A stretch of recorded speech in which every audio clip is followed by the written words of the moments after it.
Talk about this church. I'm Gwen Carrington. Uh-huh. Yes, I'm a member here of the Historic Tabernacle Baptist Church. Yes, ma'am. And I've been here since I was about 5 years old. Of course, I was away for a few years for college and then moved away to work a few years, but came back home.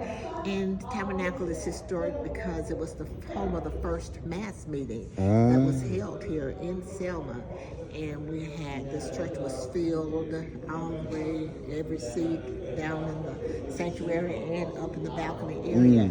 And the most significant part is that, you know, back in 1922 when this church was built, blacks were not allowed to walk on Broad Street on the sidewalks. And especially if there was a white person who was walking on the sidewalk, then the blacks would have to step off of the sidewalk to let the white person pass. You know what? I think, I'm going to say something. So I think that's embedded in some people. Because when I'm walking sometimes in Publix, it's like they don't want to move out my way. You know what I do? I bulk up a little bit, and I almost walk through them sometimes. Because it's like they don't want to move out. That's me and my wife was trying to figure out where it came from.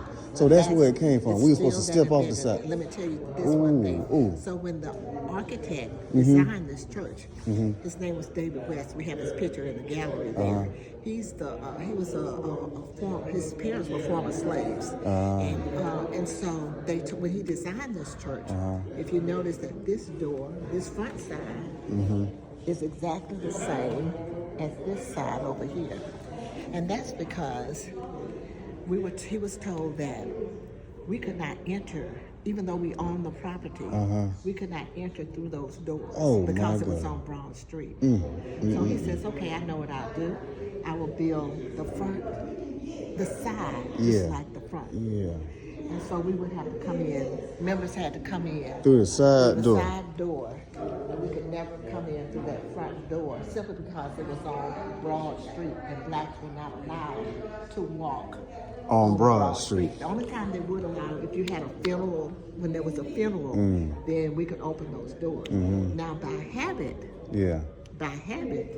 like what you were saying before, 98% of the congregation still comes through those doors after 100 years. Really? That's the door that we come into. And of course we use this door more often, you know, for funerals, weddings, and you know.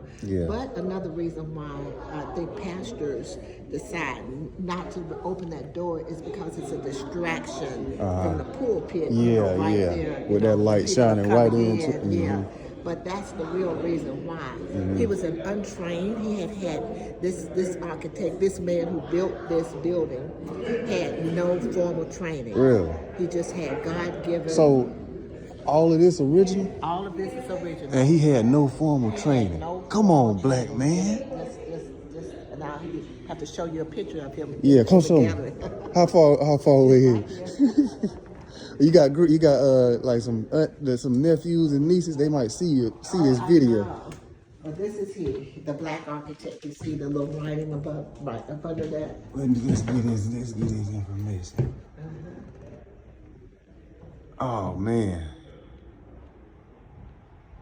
I almost cried coming here this morning knowing what the job was. Knowing the history. I really did.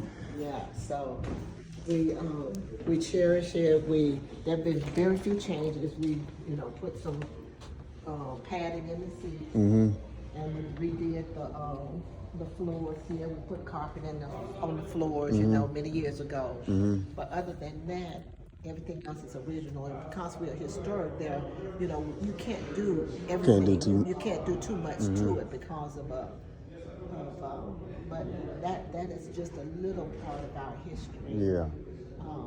Our historian and the lead tour guide for our church, Dr. Dawson, is actually coming in a few minutes because she's on the